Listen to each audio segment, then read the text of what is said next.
আসসালামু আলাইকুম। সবাই কেমন আছেন? দেশের প্রধান উপদেষ্টা সংস্কার করতে করতে নির্বাচনের যে অবস্থা, কবে যে নির্বাচন হইব কোনো খবর নাই। যতই সংস্কার হোক আর যাই কিছু হোক, আমার একটা দাবি হলো বাংলাদেশে যত মসজিদগুলো আছে মোবাশল থেকে শহর পর্যন্ত, যে মসজিদ মাদ্রাসার যে কমিটিগুলো আসছিল, যারা মসজিদ মাদ্রাসা টাকাগুলারে খাইছে, এগরে সংস্কার করার দরকার ইচ্ছা মতন।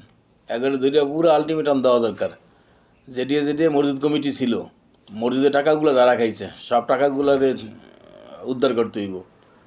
বাংলাদেশের মোবাসলগুলো বিশেষ করে মসজিদ কমিটিগুলা ইচ্ছা মতন টাকাগুলো রেখাইছে, মসজিদের টাকা। এটি তো মরার কোনো ভয় নাই।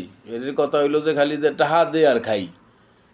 কিন্তু এইটা যথেষ্টভাবে সবার নজর দেওয়া দরকার যে মসজিদ কমিটিতে যারা ছিল, যারা মসজিদ কমিটির টাকাগুলো খাইছে ওগুলো দরিয়া এখন ইচ্ছা মতন বানাই দিব।